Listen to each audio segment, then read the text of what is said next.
Welcome to Fin BL classes. In this session 3, we'll be seeing about the valuation of bond basics. We already know that when we talk about the bond, which is a debt securities, there are some parties involved. One party is your issuer of the bond, and one more party we called it as bond holder. The issuer of the bond may be a government, may be a corporate, maybe a public sector company. Bondholder could be us. So, what is the purpose of issuing a bond? The bond is issued for raising a long-term funds, right? So, the bond holder will be buying the bond, right? In return, they will be paying the money. So, issuer will be giving the securities, the debt securities, which we call it as bond, to the bond holder, and bond holder will be paying the money in the form of payment. Right now, when we talk about the bondholders,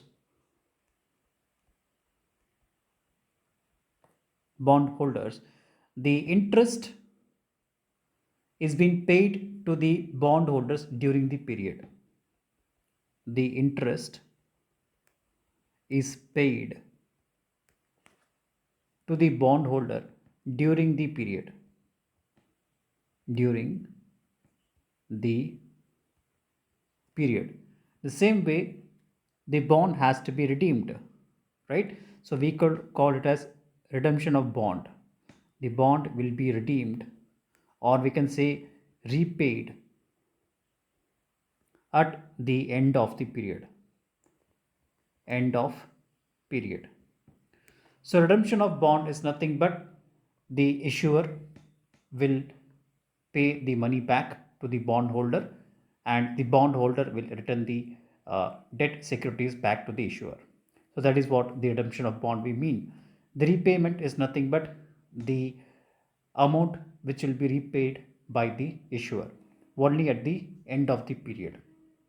So during the period, the bond holder will be receiving the interest.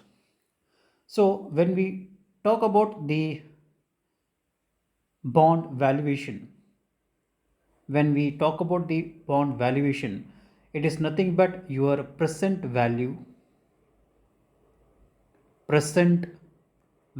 of the interest received at different interest received at different period of time, different period of time, or different point of time, then your maturity value, the maturity value, right? So when we talk about the bond value or the value of the bond, it is nothing but the present value of the interest received at different points of time, then your maturity value. So in simple, we can put it in a simple formula, or we can say an equation. The value of the bond is nothing but the interest payment for the first year divided by 1 plus the required rate of return. R is required rate of return, close the bracket. Then it is for the first year, right? Plus the interest rate, annual interest rate for the second year, divided by 1 plus R, which is nothing but the required rate of return for the second year. The same way it will go on.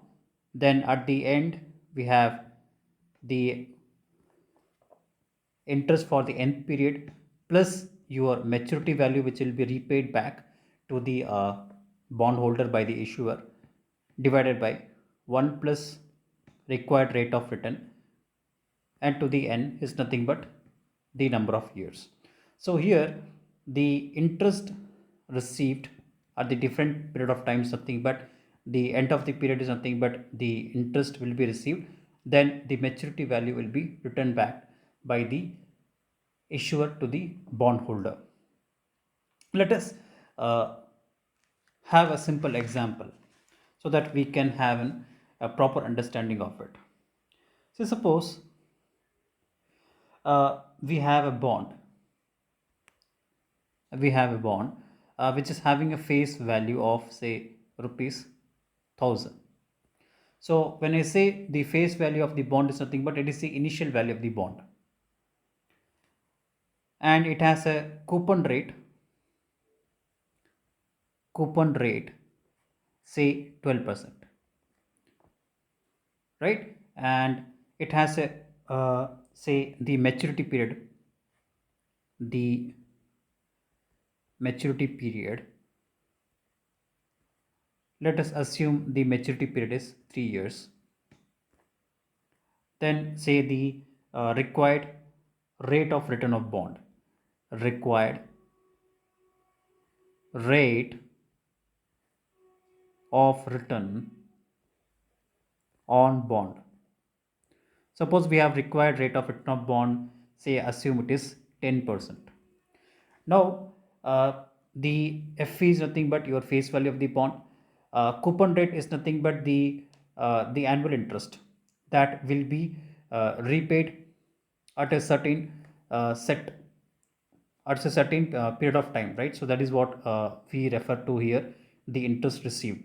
So which we simply we call it as coupon rate. So the coupon amount can be calculated as the coupon amount, I simply put it as CPN. Coupon amount will be nothing but the 12% will be the coupon rate or the annual interest into your face value of the bond, which is rupees 1000, right? So I'll be multiplying it. So we'll be having the coupon amount that will be paid at every point of time is nothing but rupees 120. The same way, maturity period is nothing but n is your maturity period.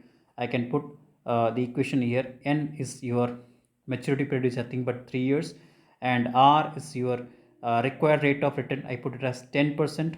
This can be written as zero point 0.1, right? Then we have the coupon amount or the interest received a different period of time, which is nothing but rupees 120.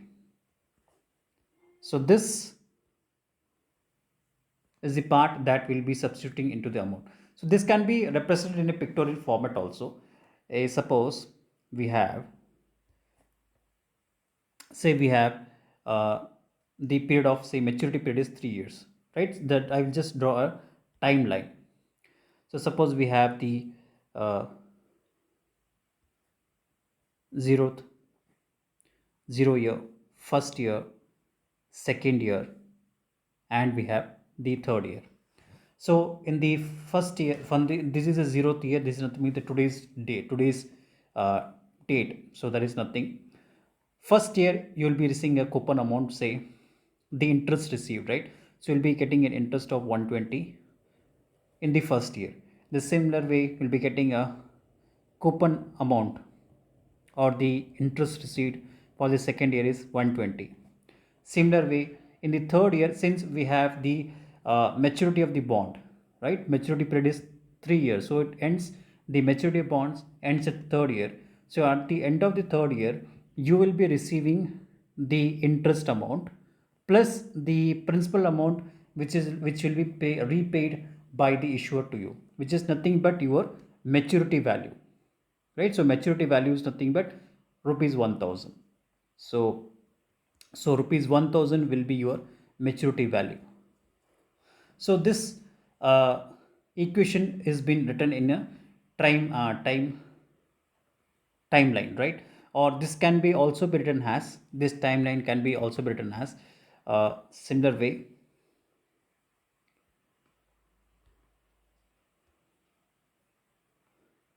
Say we have 0th year, first year, second year, third year, and third year. So this is today's date. So we will not be getting any interest received at the end of the first year. We'll be receiving an coupon payment of 120. At the end of the first year, which is beginning of second year, will be getting an amount of 120. Once again, since our the maturity of bond is end of 3 years, so nothing but the end of third year will be getting rupees 120. Then the third year will be getting the 1000, which is nothing but the maturity value. So both are same. For your representation, it becomes easy for you to interpret. So this can be substituted into the equation that we have. The value of the bond will be nothing but the coupon rate for the first year 120 divided by 1 plus r, which is nothing but the required rate of return, right? So required rate of return is nothing but 10%, which is nothing but 0.01. So 1.1 whole power 1 for the first year.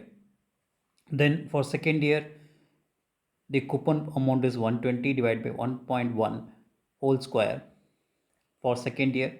Then in the third year, 120 divided by 1.1 whole cube plus the repayment of your maturity value, which is nothing but rupees 1000, 1.1 whole cube. So this can be written as 120 divided by 1.1 plus 120 divided by 1.1 into 1.1 will be getting 1.21. Then we have 120 divided by we'll be cubing 1.1 into 1.1, so we'll be getting 1.331. The same thing, 1000 divided by 1.331. So when I divide 120 divided by 1.1, I'll be using my calculator right now. So I'm getting 109.09. Then 120 divided by 1.21, I'm getting 99.17. Then I'll be dividing 120 by 1.331, I'm getting the value 90.16. Then I am dividing 1000 divided by 1.331, I am getting 751.31. So when I will be adding this and all, I will be getting the present value of the bond, right? So I will be getting the total present value of the bond, nothing but the value of the bond. So the value of the bond will be, I'm getting 1049.73. So this is the value of bond what I am getting. So this is the basic example of calculating the value of the bond when it is redeemed at the end of third year. So I just put it as nothing but it's a redeemable bond, redeemable bond